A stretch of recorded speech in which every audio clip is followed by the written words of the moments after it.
আপনাকে ধন্যবাদ। আপনারা জানেন যে ভুটানে যাওয়ার একমাত্র আমাদের এয়ারলাইন্স হচ্ছে ধ্রুক এয়ার। এছাড়া আর কোনো এয়ারলাইন্সে সরাসরি যাওয়া যায় না। যেতে হলে ভায়া মিডিয়া হয়ে যেতে হয়। তো আমরা ধ্রুক এয়ারেই যাওয়ার কথা ছিল। তো ধ্রুক এয়ারে এ টোটাল সিট বোধহয় ৩৫টা। তো আমরা ৮ তারিখে যেহেতু আমাদের যাওয়ার কথা ছিল, ৮ তারিখে আমরা মাত্র ১৫টা সিট পেয়েছি। আমাদের তো টোটাল টিম হচ্ছে ৩১ জনের, যে কারণে ধ্রুক এয়ারে আমরা ৮ তারিখে যেতে পারছি না। ইভেন আমাদের রিটার্ন টিকিটও নাই।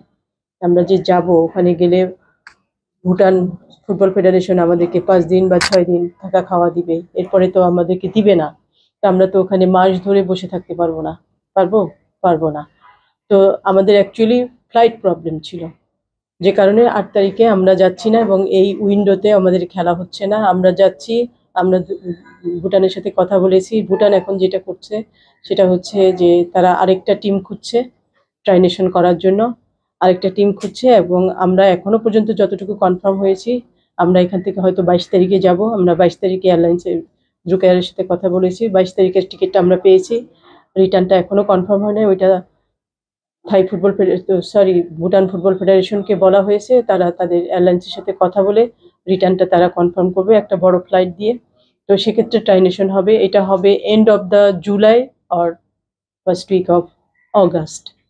এই যে আমাদের যে ৮ তারিখে যাওয়ার কথা ছিল সেটা হচ্ছে না ডিউ টু ফ্লাইট প্রবলেম। যেহেতু আর কোনো অল্টারনেটিভ নাই, কারণ আমরা যদি অন্য দিক দিয়ে যাই সেটা অনেক বেশি এক্সপেন্সিভ হবে আমাদের জন্য, সেটা সম্ভব না। ঠিক আছে? হ্যাঁ, অফকোর্স বেটার হলো। আমরা আপনি যেটা বলেন র‍্যাংকিং এর দিক থেকে হয়তো আমরা একটু পয়েন্ট কম পাবো। ঠিক আছে? বাট আমি মনে করি যেহেতু ট্রাইনেশন হবে, আরেকটা টিম আসবে, ভুটান আরেকটা টিম এবং আমরা খেললে আমার মনে হয় সেটা আরো বেশি কম্পিটিটিভ হলো এবং মেয়েদের জন্য বেশি ভালো হলো, বেশি ম্যাচ খেলতে পারলো। আর আমরা আশা করি সেটা হয়তো স্ট্রং টিম হবে। সেটা যদি স্ট্রং টিম হয় তাহলে তো আরো ভালো হলো। তো সবকিছু মিলিয়ে ভালোই হলো আমি মনে করি।